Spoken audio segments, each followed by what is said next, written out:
Synchronicity, when the universe speaks in signs. Carl Jung's theory. Have you ever thought of someone, and moments later they call you? Or stumbled upon a strange symbol, a number, a song, a dream, that feels like it's speaking directly to you? Carl Jung had a word for this: synchronicity. A mysterious connection between mind and matter, between their inner world and the unfolding of the universe. This is the story of how one of the world's greatest psychologists came to believe that the cosmos itself is alive with meaning. Section 1.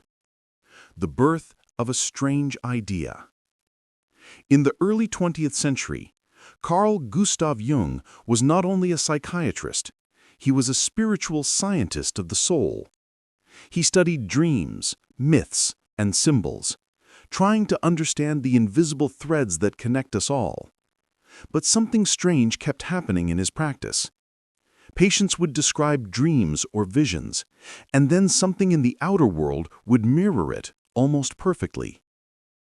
A woman once told Jung about a dream of a golden scarab, an ancient symbol of rebirth. Moments later, a real scarab beetle tapped against the window of his office. Jung caught it, handed it to her, and said, "Here is your scarab." That single moment cracked open his understanding of reality. Coincidences, he realized, were not accidents. They were messages from the unconscious mind and the universe intertwined. Section 2. Defining synchronicity. Jung called these meaningful coincidences synchronicities, events that are connected not by cause and effect, but by meaning. In a world obsessed with logic and causality, Jung dared to suggest that there is another kind of order, an acausal connecting principle, where psyche and matter dance in rhythm. He wrote, "Synchronicity is the coming together of inner and outer events in a way that cannot be explained by cause and effect, but that is meaningful to the observer." To Jung, the universe was not a machine, it was a mirror, reflecting the patterns and archetypes of the human soul. Section 3. The cosmic web. Imagine the world as a vast web of energy, where every mind, every atom, every star is interconnected. Jung believed the unconscious was not limited to individuals, but part of a collective unconscious, a universal field containing all human experience and symbols. Synchronicity was how that field communicated, how the psyche reached across time and space to whisper through coincidences. When something significant is about to shift in your life, synchronicities begin to cluster, as if the cosmos itself is echoing your inner transformation. Section 4. The scientist and the mystic. Carl Jung was not alone in exploring this mystery. He often discussed synchronicity with Albert Einstein, who had been his dinner guest in Zurich before the theory of relativity was even published. Einstein spoke of time and space as relative, and Jung began to see that the psyche might also be woven into this fabric.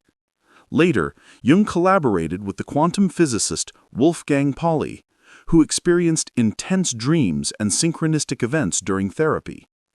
Together they explored the possibility that the same principles guiding atomic particles might also guide the symbols of the soul. Pauli called it the psychophysical reality, where consciousness and matter are two sides of the same coin. Section 5. Synchronicity in Jung's chart. Even Jung's own astrology chart seemed to echo this truth. Born with Sun in Cancer, Jung's soul was tuned to the waters of intuition. His Mars in Scorpio gave him the courage to dive into hidden worlds.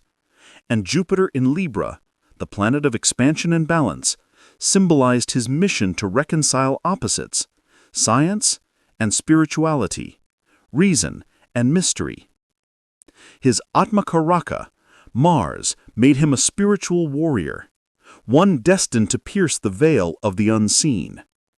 No wonder he was drawn to the idea that psyche and cosmos move as reflections of one another, like waves on the same ocean. Section 6. Living Synchronicity. Carl Jung didn't see synchronicity as superstition. To him, it was the poetry of reality.